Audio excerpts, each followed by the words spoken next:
Assalamualaikum dan selamat pagi semua. Hari ini kita akan teruskan topik bulan minit kayu untuk subtopik keempat yang cikgu highlight ni, iaitu menghasilkan tanggam temu dan tanggam jari. Okay, sebelum ni kita dah belajar menjadikan template dan sebagainya kan. Okay, hari ini kita akan belajar menghasilkan tanggam temu dan tanggam jari. Pengenalan tanggam temu. Okay, apa penggunaan tanggam temu ni? Okay, yang pertama, untuk melebarkan papan dengan menyambung dan atau mencantumkan beberapa keping potongan papan kecil tepi dengan tepi.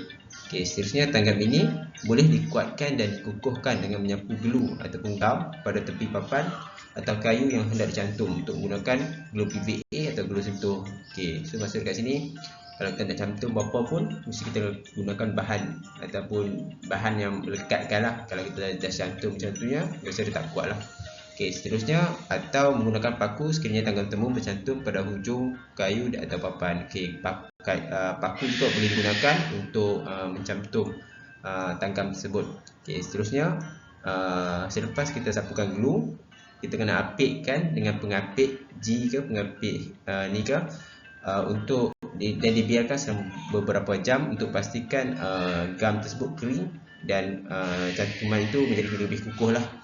Okay, seterusnya untuk menyambung kepingan papan kecil untuk menjadikan kepada kepingan papan yang lebar bagi kegunaan permukaan perabot, dinding, lantai dan sebagainya.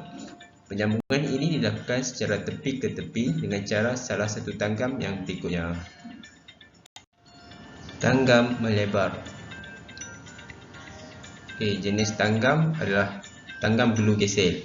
Okay, tanggam ini dibuat dengan menyediakan tepi kedua keping papan secara lurus dan bersegi tepat dan digelukan. Untuk memastikan lekatan yang sempurna antara papan-papan, proses ini dilakukan dengan bantuan apit panjang. Okay, dia macam yang tadi juga cikgu terangkan, iaitu nak sambung dia kita perlukan gam, kemudian kita gunakan bantuan apit untuk kita nak lekatkan dan dibiarkan selama beberapa jam untuk kita lekatkan. Okay, tanggam ini dibuat dengan menyambung beberapa papan jalur supaya menjadi sekeping papan yang lebar dan digunakan untuk membuat permukaan meja, tempat duduk, pintu, panel dan sebagainya. Untuk membuat tanggam ini, kayu yang dipilih hendaklah mengikut ira kayu dan juga lebih tebal daripada tebal yang dikehendaki supaya boleh mendapatkan saiz yang cukup apabila diketam. Okay, ini adalah contohlah gambar bawah ni, gambar yang kamu lihat ni, tanggam glue gesel, iaitu dia macam penyambungan untuk nak bagi lebarkan dan sebagainya lah. Tanggam penetap. Tanggam ini serupa dengan tanggam temu, tetapi bezanya ialah antara papan-papan kecil dipasang penetap untuk menambahkan kekuatan pegangan. Okay, tadi tanggam tadi dia berbeza dari segi papan-papan lah, jenis papan ni. Okay, lepas tu penetap-penetap ini dipasang dengan menggerudi lubang-lubang di tepi papan mengikut jarak yang ditentukan. Kemudian digelu dan diapitkan. Panjang penetap yang berkesan hendaklah tidak kurang daripada 6 kali diameter supaya dimasukkan ke dalam tepi kedua-dua papan.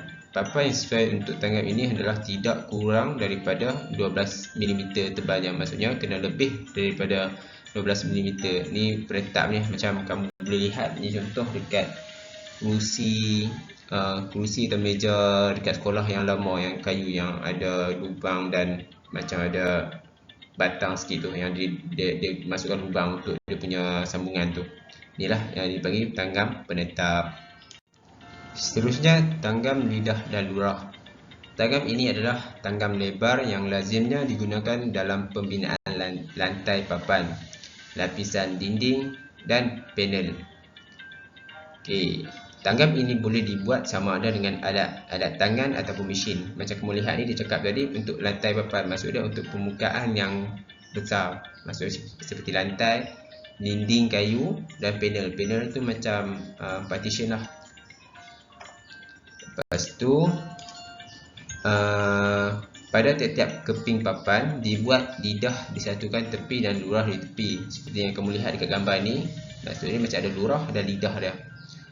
Ia dipasang dengan diapit dan disirongkan bagi papan lantai dan pelapisan dinding. Bagi kerja-kerja perabot, tanggam ini boleh digunakan supaya ia tetap dan teguh. Maksud dia dekat sini, macam kamu lihat dekat gambar ni, dia nak sambung bagi papan tu jadi permukaan yang besar. Maksud dia satu lapis je, satu lapis nak permukaan yang besar. Kemudian tanggam tertingkat. Tepi kedua-dua papan ini dibuat tingkat dan dipasang dengan geluh dan pengapit. Fungsi tingkat ini adalah menambah luas permukaan yang digeluhkan. Okey, macam kamu lihat dekat gambar ni, dia cakap tanggam tertingkat ni macam tangga lah. Macam kamu tengok ni tangga kan.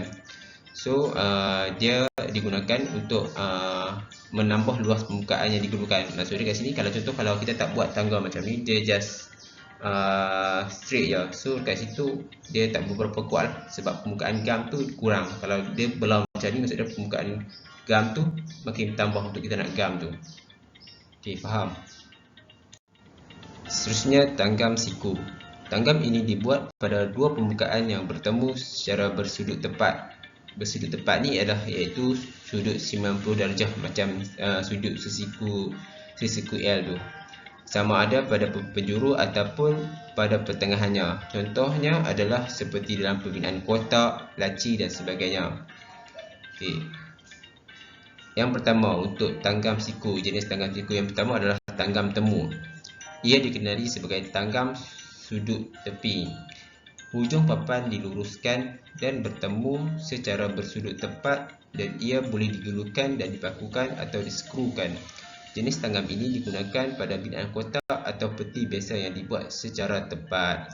Macam kamu lihat kat gambar kat bawah ni, kamu lihat dia macam bentuk nak bentuk L lah, bentuk L. Maksudnya bentuk L tu sudut tepat. Tanggam temu tertingkat. Ia dikenali sebagai tanggam penjuru hujung litup. Hujung salah satu keping kayu dikerat lurus dan dimasukkan ke dalam tingkat, melintang di tepi kayu kedua. Tertingkat ini menambah luas permukaan kayu yang digelukan serta mengukuhkan kedudukan apabila dipakukan. Seperti tanggam temu, tanggam ini juga digunakan dalam pembuatan kotak, penjuru perabot dan laci yang murah buatannya. Maksud dekat sini, tanggam temu tingkat ni macam kamu belajar tadi, tanggam tingkat tu. Dia maksud dia konsep dah sama aja. Tertingkat, dia sebab apa dia buat tingkat macam tangga tu, sebab dia nak tambahkan permukaan untuk kita nak gam supaya dia lebih kukuh.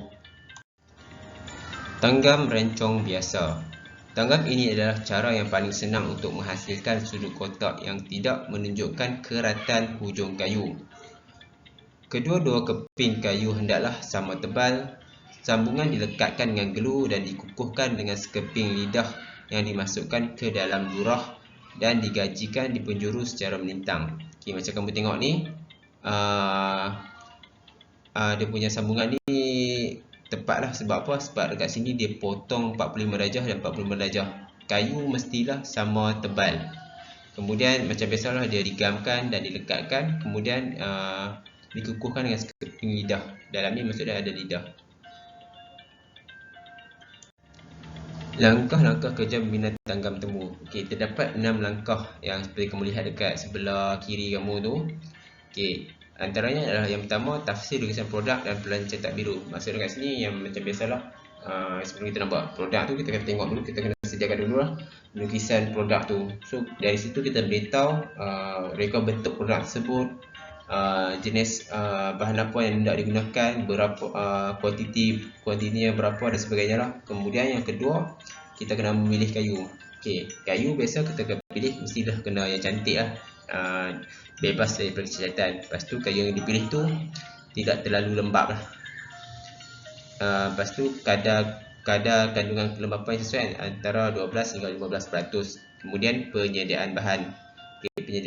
Penyediaan bahan ni termasuklah menyediakan kayu berdasarkan saiz yang diberikan.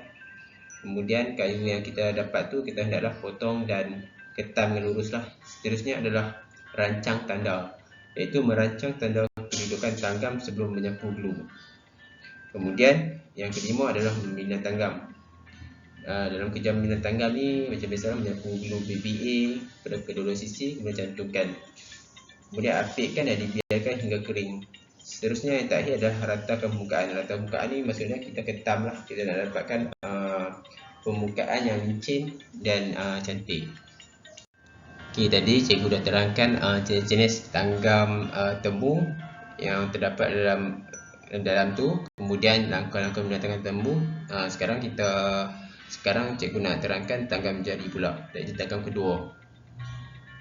Okey, tanggam jari ini digunakan untuk menghasilkan cantuman yang kukuh pada bahagian sudut pelabuk yang dibina. Macam kamu lihat dekat gambar di bawah ni, dia berbeza daripada tanggam temu tadi. Tanggam ni macam dia ada gerigi sikit, so cantumannya lebih kukuh. Kemudian cara nak buat tanggam ni sama juga macam tanggam tadi, iaitu kita akan sapukan glue dan kita apitkan, dibiarkan selama beberapa jam untuk gam tersebut kering. Kemudian tanggam ini biasanya digunakan pada kayu bersaiz kecil, terutama bagi kayu yang diproses dengan mesin. Panjang sambungan tanggam ini adalah 2 kali lebar kayu. Sambungan jari biasanya dilekarkan dengan glue ataupun gam. Contoh tanggam ini didapati pada kayu susur tangan bagi sebuah tanggam. Langkah-langkah kerja membina tanggam jari. Terdapat 5 langkah untuk membina tanggam jari. Macam tadi, dia hampir sama juga. Tadi ada 6. Okay, so yang pertama sama juga, iaitu tafsir lukisan produk. Yang kedua memilih kayu. Yang ketiga penyediaan bahan. Yang keempat rancang tanda. Kemudian yang kelima ni beza sikit, mulakan dengan membina tanggam iaitu menyapukan PVA pada kedua sisi, cantum kedua sisi, apit hingga rapat dan biarkan ia mengering. So beza dengan yang tadi tu, tadi tu ada 6 untuk tanggam temu, tapi yang tanggam jari ni ada 5 sahaja langkah kerjanya.